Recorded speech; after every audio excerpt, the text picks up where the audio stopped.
Business. Il est 7h45 et nous sommes avec le mal-aimé, avec Huawei et son président en France, Jacques Biot, bonjour. Bonjour. Bonjour. Non mais c'est vrai qu'on est vraiment content de vous recevoir parce que d'abord on vous connaît comme ancien président de l'école polytechnique et vous avez donc accepté cette mission de prendre la présidence du conseil d'administration de Huawei. C'est pas facile pour Huawei, on a vu leurs résultats annuels, plus 4% de chiffre d'affaires dans un marché qui est en plein boom. Évidemment, Huawei frappé plein fouet par le veto, l'embargo quasiment américain sur pas mal de ses produits.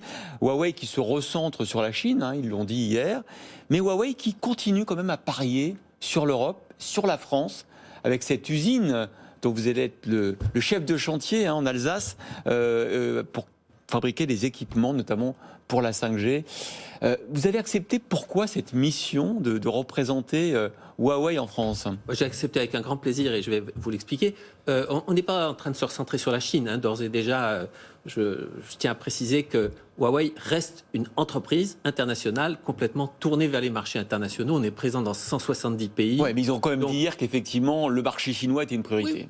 Non, pas une priorité. Il se trouve que le marché chinois, pour de multiples raisons qui sont liées à la reprise économique aussi plus rapide de la Chine, est effectivement parti plus vite, mais nous sommes présents partout, dans 170 pays, et nous continuerons à le faire, et nous continuons à nous développer dans le monde entier.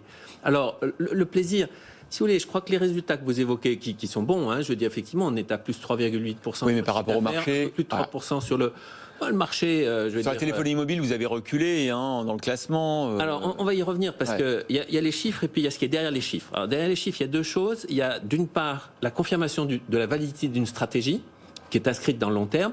Et puis derrière ça, il y a un certain nombre de changements qui ne sont pas visibles pour des yeux qui ne seraient pas exercés comme ceux des auditeurs et téléspectateurs de BFM Business. Donc on va revenir là-dessus.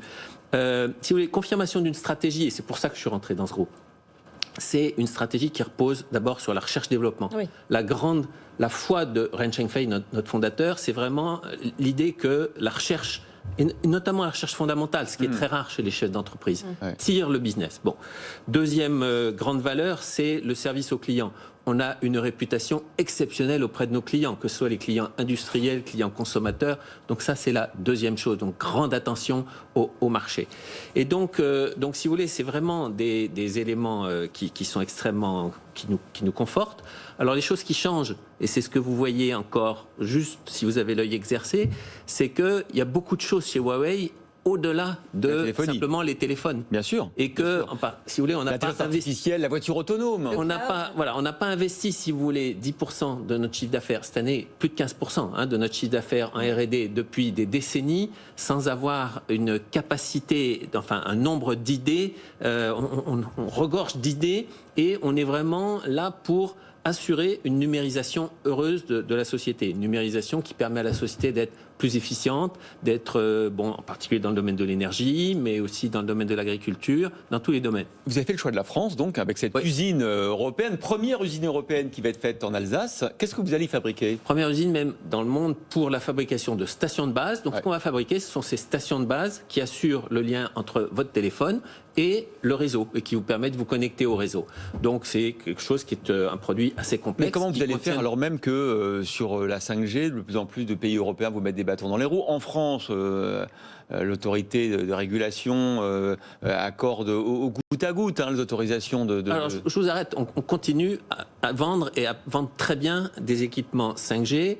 La vertu de nos équipements, c'est qu'ils sont plus efficaces sur le plan énergétique, sur le plan de la... Donc on verra au fur et à mesure que les équipements montent en puissance, qu'effectivement, la qualité du réseau qui est mesurée, vous savez, par un certain nombre de tests... Mais c'est plus compliqué, vous savez bien, Jacques Biot, parce qu'on soupçonne, les Américains notamment, Huawei d'être un cheval de Troie pour l'espionnage chinois. Tout ça va tomber. C'est-à-dire que nos appareils ont été désossés. Tout le monde sait que ceci n'est que... Voilà, je veux dire, il n'y a rien derrière tout ça, aucune réalité. Vous pensez que tout ça va tomber, que rapidement, on va retrouver une normalité? De toute façon, on vend, enfin vous avez vu les chiffres, l'activité tournée autour de la 5G continue à progresser. Et puis, ce qui progresse énormément, et ça, c'est vraiment ce qui est encore... pas assez visible peut-être derrière les chiffres, c'est toute activité que nous avons auprès des entreprises.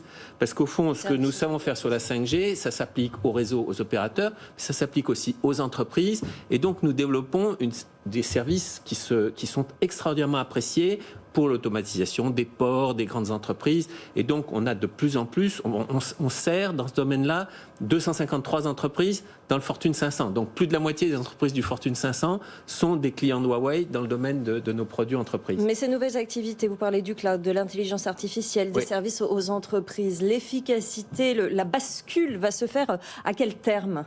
La bascule, elle se fait déjà, puisque ce sont des activités que vous ne connaissiez pas pratiquement l'an dernier et qui ont particulièrement bien progressé en France. Je voudrais tirer un coup de chapeau à l'équipe France, qui est une équipe remarquable. Moi, je participais récemment à un pitch avec un prospect qui, je pense, deviendra un client. Et si vous voulez, la qualité et le nombre de solutions que nous avons pour les entreprises est absolument extraordinaire. Mais leur rentabilité par rapport à l'activité smartphone, leur rentabilité, si vous voulez, c'est l'exploitation de tout ce que nous avons comme portefeuille de brevets. Je rappelle qu'on a 100 000 brevets, donc c'est l'exploitation de tout notre savoir-faire. Donc ça n'est pas un business qui nous coûte, c'est un business qui nous rapporte.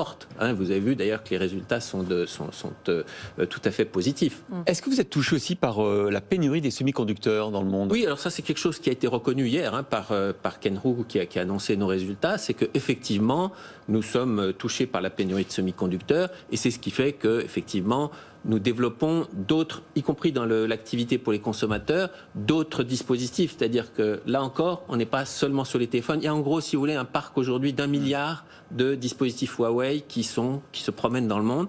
Et là-dessus, il y a à peu près 730 millions de téléphones. Les utilisateurs de téléphones sont très fidèles parce que ceux qui ont eu un téléphone Huawei souhaitent le conserver et souhaitent en acquérir un nouveau.